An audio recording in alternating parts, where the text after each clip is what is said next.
this is Holly Anderson, and I've got a great quote for you today. It's by Albert Einstein. He says, if you want your children to be intelligent, read them fairy tales. If you want them to be more intelligent, read them more fairy tales. That is what Albert Einstein said. When I think of that quote, I think I can just picture like a mom or a dad coming up to Albert Einstein and asking him, I've got this child, this kid, and he's really smart. What can I do as a parent to like bring out that intelligence and encourage him to use his brain and be really smart? I mean, you can just imagine Albert Einstein saying, well, if you want your children to be intelligent, then read them fairy tales. And if you want them to be more intelligent, and then they're just waiting for it, oh, what's he really going to say? Read them more fairy tales.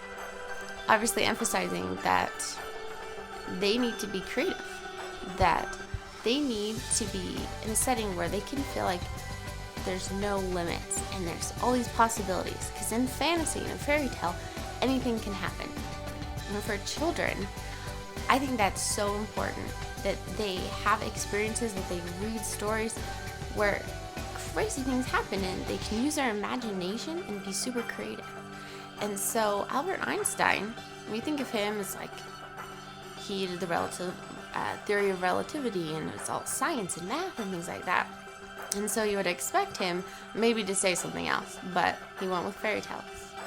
So remember this week that if you want your child to be intelligent, read them fairy tales. Have a good one.